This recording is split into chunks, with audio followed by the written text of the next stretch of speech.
On the morning of February 6, 1952, King George VI was found dead in his bed at Sandringham House.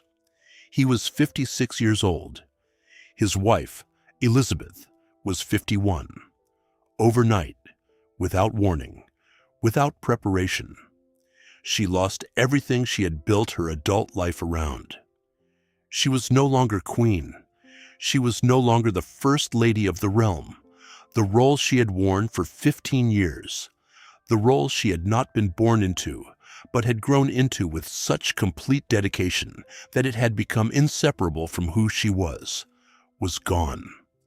Her daughter was queen now, and she was simply a widow. She retreated. First to Sandringham, then to Royal Lodge in Windsor, still dressed in black, still refusing most public engagements, still unable to see a clear path forward. The woman who had stood on the steps of Buckingham Palace during the Blitz in her pearls and her pale coat.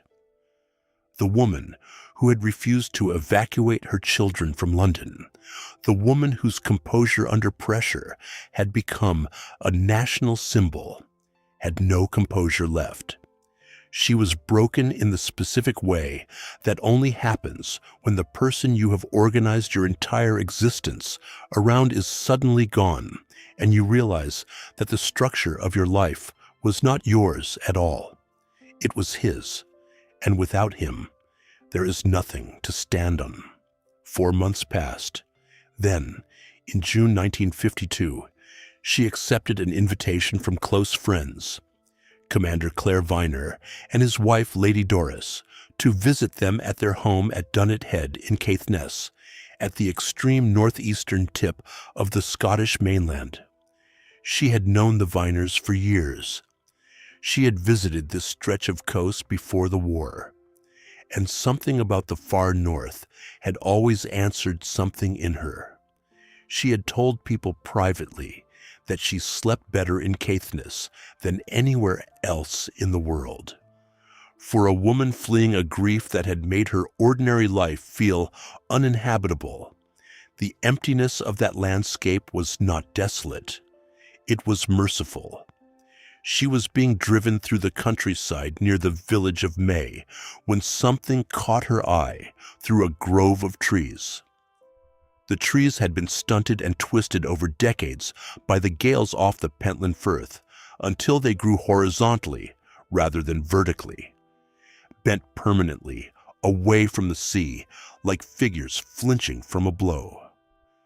Through those contorted branches, a castle was just visible, squat, stone-built, Z-plan towers at each end, a Union flag hanging limp from a pole, standing perhaps 400 yards from the sea, with an unobstructed view across the Firth to the Orkney Islands. She asked to stop. She got out. She walked toward it, and what she found was a building in a condition of almost theatrical dereliction. No electricity, no running water, no bathrooms. The roof partly blown off in a gale the previous January. Sections of the west wing barely standing. Demolition was under active consideration. The only realistic financial recovery from the structure was the value of the lead on the roof. Its owner, Captain Frederick Imbert Terry, who had bought it in 1929, could no longer afford to maintain it. The estate farms had already been sold off. The castle itself was simply an expensive liability sitting on an expensive ruin, and no buyer had materialized despite months on the market. She turned to her companion, Lady Doris, and asked, "Do you think it would suit me?" She looked at the crumbling towers and said quietly, "How sad it looks, just like me." She bought it. In August 1952, the Castle of Mey was formally purchased for approximately £100. Some accounts suggest that Imbert Terry initially offered to give the castle away entirely, and that the figure of £100 was settled on as a matter of propriety on both sides. Either way, the transaction was less a market exchange than a symbolic act. A woman who had lost everything, paying almost nothing for a building that had lost everything. Two ruins finding each other at the top of Scotland. If you find this kind of history compelling, subscribe now and turn on notifications. There is a great deal more where this comes from. The castle she had just purchased had a history stretching back nearly 4 centuries before she arrived. It was built between 1566 and 1572 by George Sinclair, the 4th Earl of Caithness, for his second son William. The architectural form is a Z-plan tower house, distinctively Scottish, in which a central rectangular block is flanked by 2 square towers at diagonally opposite corners. The design is not aesthetic, but military. The diagonal placement of the towers means that defenders on the towers can cover all 4 faces of the main block with flanking fire, eliminating blind spots that an attacker could exploit. The ground floor bristles with gun loops. The corbelled turrets project from the corners of the towers with checkered stonework. The building stands barely above the surrounding flat ground, relying on its own thick walls rather than any commanding elevated position. It was built not to impress from a distance, as an English manor house might be, but to hold, to survive, to function in a landscape that offered no natural shelter and no room for architectural vanity. The Sinclairs were a violent family in a violent time. William Sinclair, for whom the castle was built, was killed in 1573 at the family's other seat, Girnigo Castle, by his older brother John. John himself had been imprisoned at Girnigo by their tyrannical father, the 4th Earl, and when he was eventually released after an imprisonment so prolonged that he was found in a state of near starvation, he did not survive long. The castle passed to the 3rd son, George Sinclair, who founded the collateral family of the Sinclairs of Mey, and whose descendants held the property for the next 2.5 centuries. By the early 19th century, the earldom was in financial difficulty. In 1819, the 12th Earl engaged the Edinburgh architect, William Byrne, who added a grand entrance porch, a staircase hall with a handsome cast-iron balustrade, and a dining room wing extending to the southeast. Byrne also reoriented the castle's character. Where the original Z-plan building had faced aggressively seaward, Byrne's alterations turned the principal frontage southward toward the agricultural land, producing a building with a double personality.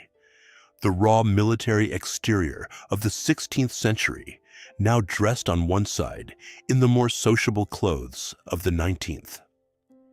In 1889, the 15th Earl of Caithness died at only 30 years old, unmarried and childless, and bequeathed the castle under an unusual condition.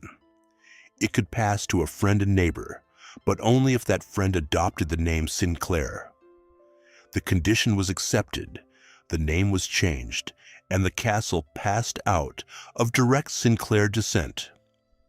In 1929, it was bought by Captain Frederick Imbert Terry, who replanted shelter belts of woodland around the building, the same stands of trees bent by decades of gales into their characteristic horizontal posture that the Queen Mother would later glimpse from her car window. During the Second World War, the castle was requisitioned as an officer's rest home, and then as a billet for coastal defense troops guarding the approaches to Scapa Flow. When peace returned, the estate farms had been sold off, windows were missing, sections of the roof had lost their slates, and the west wing was in severe danger of collapse. By 1952, the castle was condemned.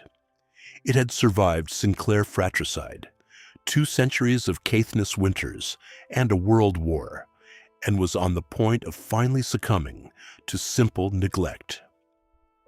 Into this building, in the summer of 1952, walked a recently widowed 51-year-old woman who looked at the crumbling walls and decided they deserved better. The scale of what she had purchased only became fully apparent once the work of making it habitable began. There was no electricity. The wiring had been stripped or had failed entirely. There was no running water in any modern sense. There were no bathrooms. The West Wing was barely standing, and several rooms in the main block were open to the sky. Historic environment. Scotland's retrospective assessment was that the castle had been threatened with demolition, meaning that without her intervention, it would not have survived into the present century. She appointed a local architect, Hugh MacDonald, of the Thurso firm Sinclair MacDonald and Son, to oversee the restoration. This was the first of many decisions that made the Castle of Mey different from every other royal residence in Britain. She did not summon London professionals. She engaged the regional firm, used local contractors, drew on local knowledge. MacDonald was exactly what the project required. Someone who understood Caithness construction, Caithness stone, and the particular engineering challenges of working on a building that had been allowed to deteriorate for years in one of the harshest climates in the British Isles. By 1953, the main body of the house, the central block and the 2 towers, had been made weather-tight and habitable, with plastering and painting work continuing through 1954. The West Wing was not fully repaired until 1960. Queen Elizabeth II funded a substantial portion of the renovation costs, covering in particular the installation of bathrooms and a new electrical system. This was both practical support and an act of filial love. Mother and daughter were genuinely close. Their relationship deepened rather than strained by the reversal of their official positions, and the Queen's funding of the restoration was a concrete expression of how much she understood what the castle meant to her mother's recovery.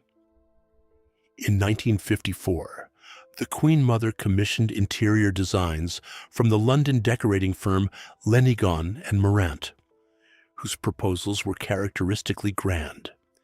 A Gothicized stair hall, Chinese wallpaper with bamboo patterns in the dining room, and a range of treatments that would have given the castle the polished finish of a well-appointed London residence transported north. She accepted almost none of it. She scaled back their proposals at every stage, consistently choosing the simpler option over the more elaborate one. This was not a matter of economy. It was a deliberate aesthetic and emotional decision. She wanted the castle to feel different from her formal life, not like an extension of it. She had palaces for formality. This was something else, a place where she could, as she had written to her treasurer, Sir Arthur Penn, in one of the most candid letters of her widowhood, escape when life becomes hideous. The phrase is worth pausing on, when life becomes hideous. It is as honest an expression of her state of mind in 1952 as anything she ever committed to paper. And the instinct to frame the purchase as escapism rather than reinvention was entirely characteristic of her. In June 1952, she had not yet decided she was beginning a new life. She thought she was finding a hiding place. She had no way of knowing yet that the hiding place would become the most personally meaningful thing she ever built. The interiors that resulted from her rejection of Lenigon and Morant's grander proposals were a revelation to visitors who arrived, expecting royal splendor, and found instead something more idiosyncratic and more alive. The rooms were filled not with items of monetary significance, but with objects of purely personal meaning. Portraits of the previous Sinclair owners hung on the walls. Modest watercolors and cheap prints accumulated because she liked them, not because they were worth anything. A collection of fluffy toys and Orkney tourist memorabilia began gathering in the drawing room almost immediately, many of them gifts from house guests who had taken day trips to the islands and returned with the most comically useless thing they could find, as part of a running joke that delighted her and had the useful social function of making nervous visitors laugh the moment they entered the room. In the drawing room, a gnome became permanently entangled in the Baroque curls of a George III pier glass above the fireplace, and stayed there for decades because she liked it there. His presence made the room immediately less frightening for first-time visitors who laughed at the gnome and thereby broke the ice. This was entirely intentional. She understood atmosphere the way a stage director understands it, and she arranged the room's contents so that the room itself performed a function: to put people at ease in the presence of someone they found intimidating. Her study was the room that came closest to autobiography. On the desk, photographs of King George VI occupied a central and permanent position. Two of him alone, one of the two of them together with Princess Elizabeth. She did not redecorate around them or move them to peripheral positions as time passed. They were present at every one of her visits for the remaining 50 years of her life. This was not morbidity. It was continuity, the quiet insistence of a woman who had loved deeply and saw no reason to pretend otherwise. The restoration also required her to confront what the castle was actually called. Its 19th century name, Barrowgill Castle, had been imposed during the Victorian era, and she regarded the Victorianization with something close to contempt. One of her first acts of ownership was to restore its original name, the Castle of Mey. A small decision with a precise significance. She was not preserving a Victorian tourist attraction. She was rescuing a 16th century Scottish fortification, and she intended to call it what it was. Perhaps the most extraordinary act of will in the entire Castle of Mey story is the garden, because the garden was a project of continuous personal effort, over nearly 5 decades against conditions that should have made it impossible. The castle sits on a gently north-sloping plateau, barely 400 yards from the Pentland Firth shoreline. The Firth is one of the roughest and most powerful bodies of water in the northern hemisphere. The winds that come across it from the north arrive with nothing between them and the Norwegian coast to slow them. Those winds do far more than affect comfort. They physically uproot plants, strip soil, carry salt spray inland, and create growing conditions that botanical orthodoxy deems incompatible with most temperate climate garden plants. The documented claim that winds off the Firth have been known to lift cabbages out of the ground and throw them 20 yards is not hyperbole. It is the lived reality of gardening at this latitude. The castle had one natural advantage that she recognized and built around: the Great Wall of Mey, an ancient stone wall extending east and west from the building, reaching heights of up to 15 feet in places, and creating on the protected south side a microclimate substantially warmer and calmer than the surrounding landscape. This wall became the spine of everything she created. To the west of the castle, she developed a 2-acre walled garden, adding further internal hedges as windbreaks within the outer enclosure. She also created what became known as the Shell Garden, an intimate space closer to the castle walls, planted with her most beloved flowers: pansies, primulas, carnations, and most particularly, the Albertine rose. The Albertine is a rambler bred in France in 1921, salmon pink, intensely fragrant, vigorous enough to climb stone walls and survive wind if given adequate shelter.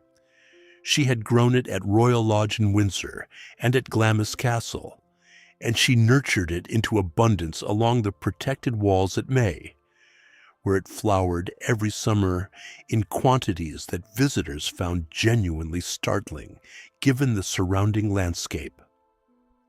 Outside the shell garden, the kitchen garden grew vegetables specifically chosen for salt wind resistance.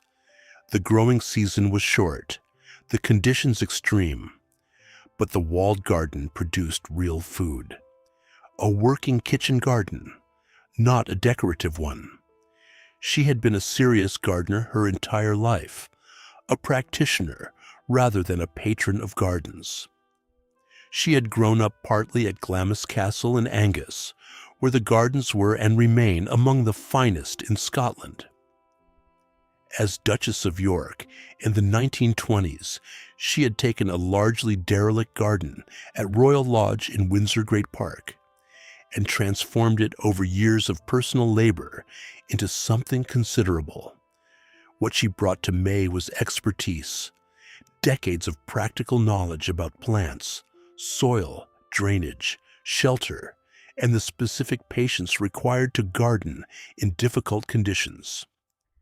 In 1958, she extended her engagement with the Mey landscape by purchasing Longo Farm, a cliff-top working farm linked to the castle by a track running along the Pentland Firth shore, situated on one of the most exposed and northerly working farms on the British mainland. It was here that she established her pedigree Aberdeen Angus cattle herd. Her connection to the breed was not manufactured. The Aberdeen Angus had been bred in northeast Scotland since the early 19th century, and the Bowes-Lyon family's Glamis estates lay within that territory. She understood these cattle from childhood and came to Mey with an existing appreciation of what a well-bred Aberdeen Angus animal should look like and perform like. She became a serious competitive breeder, showing animals at agricultural shows, entering the sale ring, and tracking bloodlines with the same sustained attention she brought to her racing interests. The prize bull portraits that hung in the dining room alongside the Sinclair ancestors were not whimsical decoration. They were records of genuine achievement. The herd also had a practical function. It helped the estate generate income, making the farm financially self-sustaining and reducing the burden on the trust she knew would eventually inherit responsibility for the property. From 1955 onwards, the year the major restoration work was sufficiently complete to make the castle genuinely comfortable. The Castle of Mey became one of the two fixed poles of her annual calendar. Every August, she traveled north and stayed for approximately 3 weeks. Every October, she returned for approximately 10 days. The August visit aligned with the local season, the Mey Highland Games, the farm's summer productivity, the long northern evenings that made outdoor life feasible even at this latitude. The October visit was something quieter and more private. The castle emptied of summer visitors, the garden stripped back by autumn, the sea turned a darker gray. Life at Mey was organized around informality in a way that no other royal residence permitted.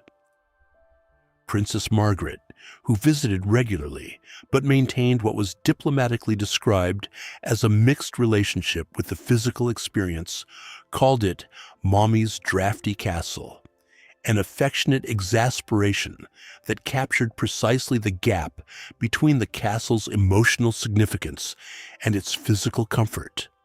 The wind found every window frame.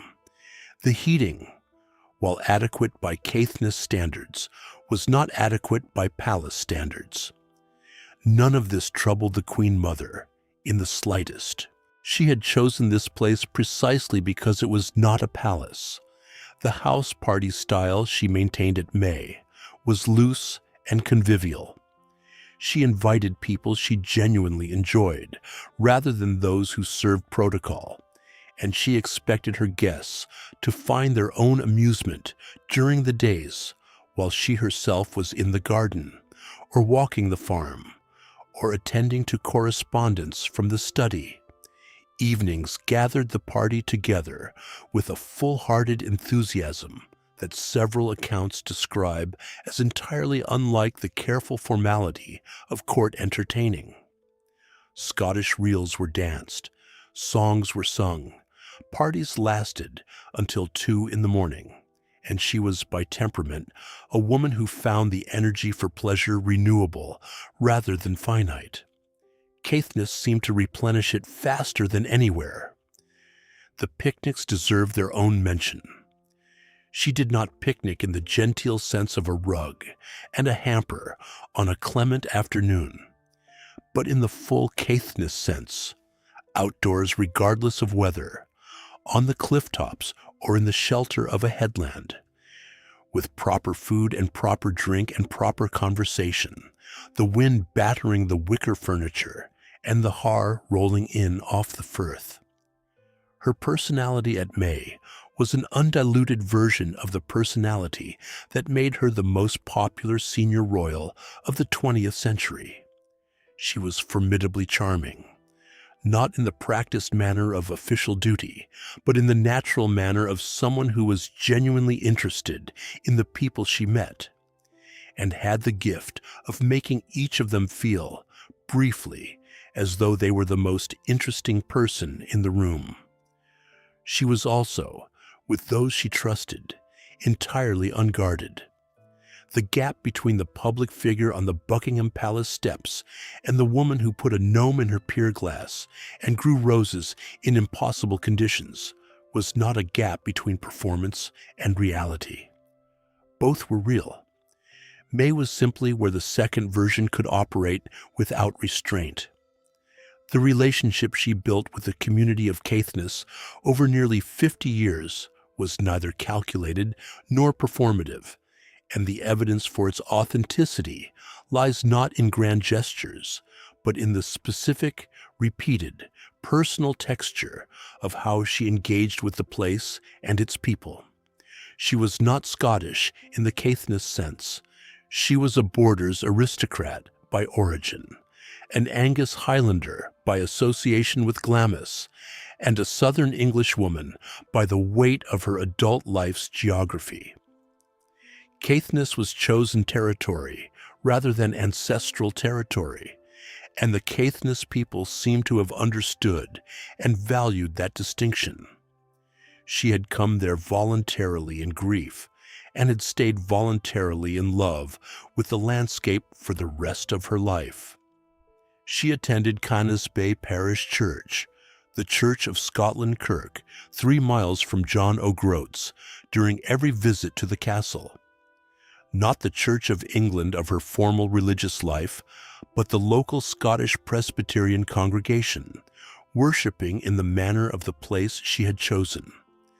The local people who attended that kirk, alongside her, farmers, fishermen, the families of Castle, encountered their Queen Mother not in a receiving line, but in a pew. King Charles III now attends the same church during his August visits. In 1970, the community organized a local gathering to celebrate her 70th birthday, which fell on August 4th, and the event proved so successful that it became an annual fixture.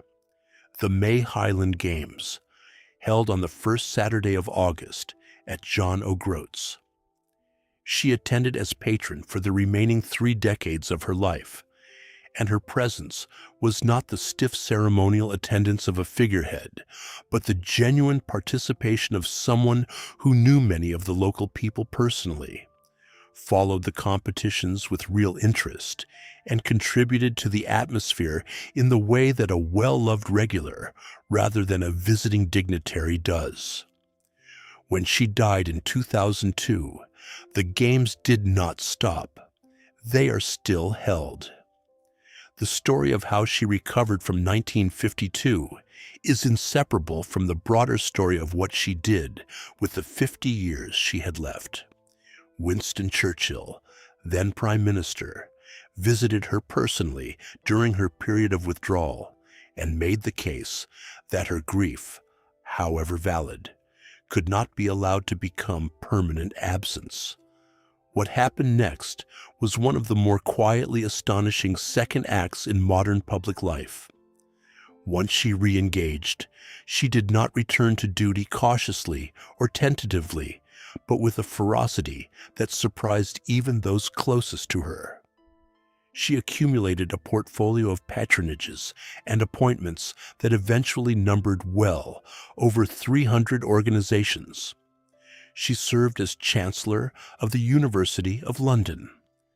She delivered speeches, opened buildings, attended race meetings, first nights, agricultural shows, and regimental dinners, with equal enthusiasm and the same quality of attention that made every person she spoke to feel for the duration of the exchange that they were the only person in the room. She became Warden of the Cinque Ports, that ancient medieval title carried by Wellington, Pitt, and Churchill before her. From 1978 until her death, the first woman ever to hold it. In the immediate aftermath of George VI's death, Britain found itself in a constitutional curiosity. There were briefly 3 living queens: Queen Elizabeth II, who had exceeded at 25, Queen Mary, widow of George V, still alive and formidably present, and Queen Elizabeth, occupying the peculiar middle position, widowed monarch's wife, mother of the reigning sovereign, neither retired from public life nor holding any formal constitutional role. The title she adopted, Queen Elizabeth the Queen Mother, was partly her own design. Both Queen Alexandra and Queen Mary had been informally called the Queen Mother during their respective widowhoods, but the formulation had never been a formal styling, and she chose it for the practical reason of avoiding confusion, both she and her daughter being named Elizabeth. The title suited her perfectly. She traveled internationally on behalf of the crown to an extent that her schedule sometimes more closely resembled an active monarch's than a retired one's. She backed racehorses with informed passion rather than social habit, and had a loudspeaker system installed at Clarence House so that racing commentary could reach her wherever she was in the building. She ran up a £7 million overdraft at Coutts Bank. The woman who bought a castle for £100, having no apparent difficulty maintaining a lifestyle that required a £7 million credit facility. She reportedly once signed a check for £4 million that her account could not cover, and appears to have regarded this as less a crisis than an administrative inconvenience. Through all of it, the Castle of Mey served as the one place that was irrefutably, legally, exclusively hers. The only property she ever personally owned. Every other home she occupied in her 50 years of widowhood, Clarence House in London, Royal Lodge in Windsor Great Park, the Birkhall wing of the Balmoral estate, came with the institutional apparatus of royal occupancy. Mey was different in kind. She had chosen it herself, paid for it herself, supervised every decision of its restoration, designed its garden from the ground up, stocked its farm with her own chosen breed of cattle, and entertained whoever she wished within its walls without reference to protocol or precedent. Her relationship with Charles, who became the first president of the trust she established to protect the castle, was one of the most personally important relationships of his life and one of the stranger consequences of his unusual childhood. When Queen Elizabeth II acceded to the throne in 1952, Charles was 3 years old, and the demands of a new reign required his parents' frequent absence. During these absences, Charles was largely in the care of the Queen Mother at Royal Lodge. She encouraged his sensitivity, his love of music, art, architecture, and the natural world. At a stage of his childhood, when those tendencies were not invariably welcomed or understood elsewhere, she had observed the same temperament in his grandfather George VI, who had been a shy and anxious man of genuine artistic feeling, and she recognized it with particular tenderness in the boy. Their relationship was also importantly funny. Among the stories that circulated about the two of them, perhaps the most characteristic is the account of a well-lubricated evening at one of her houses when Charles leaned toward his grandmother and murmured, "Do let's have another drink." The line, and the fact that it apparently required no further argument, captures something essential about what they were to each other. In July 1996, at 95 years old and 44 years into her ownership of the castle, she made the most consequential practical decision of her stewardship. She established the Queen Elizabeth Castle of Mey Trust, transferred the property and its associated farm to it with an endowment designed to ensure financial viability, and reserved the right to continue using the castle for the remainder of her life. The Trust's stated objectives were comprehensive: to preserve the castle as a building of historical and architectural interest, to advance public education in history and architecture, to develop the native breeds maintained on the farm, specifically the Aberdeen Angus cattle herd and the North Country Cheviot sheep flock, and to undertake projects for the benefit of the local Caithness community. Charles was appointed its first president. When she handed the castle to the trust with Charles as its guardian, she was making a statement about succession that went beyond the legal transfer of a property. She was saying, in the language of action rather than sentiment, that the spirit of the place, its informality, its northern solitude, its commitment to honest work on the land, would be in competent hands. The Queen Mother's last confirmed visit to the Castle of Mey was in the summer of 2001. She was 101 years old, and she made the journey north with the same determination that had characterized every one of her annual visits for the preceding 46 years. She had been suffering intermittent health problems. She had been using a stick. Her eyesight had declined, and a persistent chest cold had troubled her since the previous Christmas. But she was still attending public engagements. Her final formal engagement was in November 2001, the recommissioning of HMS Ark Royal. Princess Margaret, her younger daughter, died in the early hours of February 9, 2002, following a final stroke at the age of 71. She had suffered a series of strokes in preceding years, and her health had been deteriorating for some time. For a mother of 101 years old, already increasingly frail, the loss of a child was something else again. 7 weeks later, on March 30th, 2002, at 3:15 in the afternoon, the Queen Mother died peacefully in her sleep at Royal Lodge, Windsor, with her daughter, Queen Elizabeth II, at her side. She was 101 years old. She had been widowed for exactly 50 years and 7 weeks. She had lived longer than any previous member of the British royal family, and had made of those 50 years of widowhood something that no one, in the dark spring of 1952, could reasonably have predicted. A full, purposeful, deeply loved public life, anchored at its private center by a small castle at the top of Scotland that she had bought on an impulse for the value of its lead.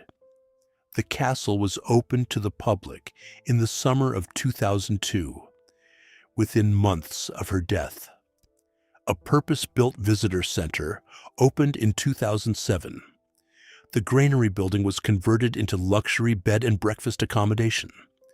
An animal center in the converted stables houses. Donkeys, goats, rare-breed pigs, poultry, and sheep for younger visitors.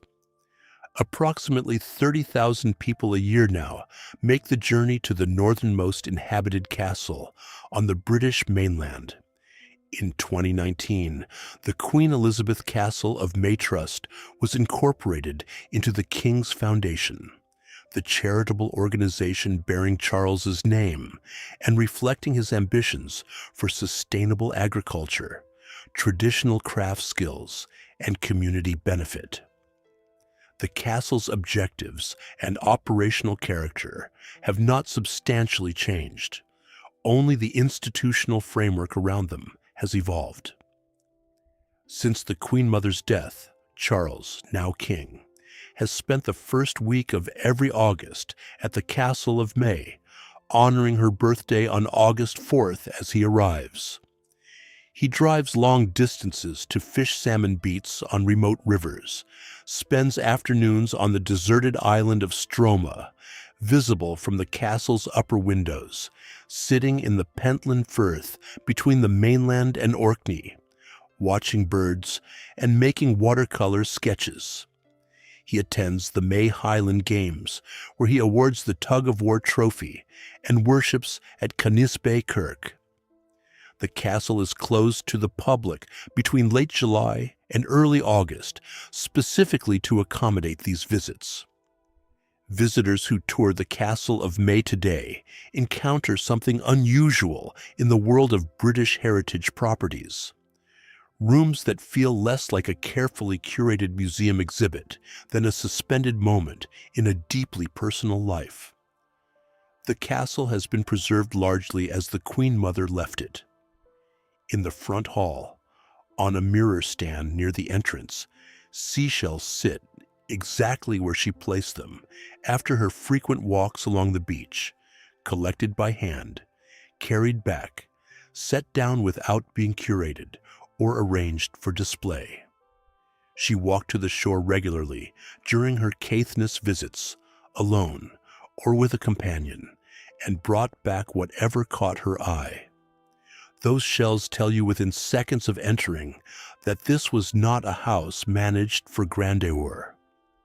The drawing room, originally part of the castle's great hall, was made by her into the social heart of the house, its contents a precise taxonomy of her character.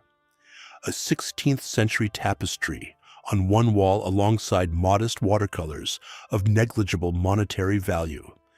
The George III pier glass with its permanent gnome. The accumulated fluffy toys and Orkney knickknacks of 50 years of house parties. In the dining room, portraits of prize Aberdeen Angus bulls hang alongside those of the castle's previous Sinclair owners. Genealogies, both human and bovine, accorded equivalent wall space and equivalent dignity. The study with George VI's photographs on the desk exactly where she placed them in 1952, unchanged for 50 years. The local architect, Hugh MacDonald's 1959 redesign of the library fireplace, executed in a form quite different from what the London decorators had proposed, stands as the emblem of a consistent pattern. The local professional's solution winning out over the London firm's ambitions at every point. The castle also carries a ghost, Lady Fanny Sinclair, a daughter of the 5th Earl, who died in the 17th century and is said to appear occasionally in the upper rooms. The Queen Mother is not recorded as having been troubled by this. Netflix's The Crown introduced the Castle of Mey to a global audience of millions in its first season, in an episode in which the Queen Mother's grief-driven discovery and purchase of the castle was dramatized. For viewers with no prior knowledge of the property, the scene functioned as a parable about finding purpose in unlikely places. A widow buying a ruin because it looked, she said, like her. The scene resonated well beyond any royalist audience because its emotional logic is entirely universal. We all recognize the impulse, in a moment of loss, to do something irreversible and slightly irrational that announces to ourselves and to the world that we are still here. The temptation in telling this story is to frame it as a grief narrative. The widow who retreated to the top of Scotland and built a monument to loss in the landscape of her desolation. That reading is available in the surface facts. She was newly widowed when she found it. She bought it because it looked like her. She kept George VI's photographs on her desk for 50 years. But that reading misses what is actually the more interesting thing happening. What she did at Mey was not grieve. It was build. She took a condemned building and made it habitable with immediate practical decisiveness. She took a destroyed garden and made it bloom in one of the most hostile growing environments in the British Isles. She took a failing farm and turned it into a competitive Aberdeen Angus operation that funded itself and won prizes. She established community relationships that lasted half a century, invested in local employment, and created the conditions for a Highland Games that outlasted her death by decades. She was widowed at 51 and lived to 101. The photographs on the study desk are not a monument to absence. They are evidence of a personality that saw no contradiction between loving someone irretrievably and fully inhabiting the life that continued after they were gone. She put George VI's photographs on the desk in 1952, and they were still there in 2001. And in the 5 decades between, she danced Scottish reels until 2 in the morning, collected seashells from the Pentland Firth shore, and left them on the mirror stand without arranging them, grew Albertine roses in conditions that should have killed them, laughed at the gnome in the pier glass, attended the local kirk, asked a young guitarist to come and play for her, watched her cattle win in the show ring, and made her way back every October to a castle her daughter called Drafty. The Castle of Mey is the clearest physical evidence of who Queen Elizabeth, the Queen Mother, actually was, not the composed, pearled figure on the Buckingham Palace steps during the Blitz. That was a performance of herself, however genuine the underlying character. Here, in 19 acres at the top of Scotland, in the only house she ever personally owned, you can see the thing itself. A woman of extraordinary appetite for life who, in the worst moment of that life, chose to save something broken and make it beautiful, and kept choosing it every summer and every autumn for the rest of her 100 years.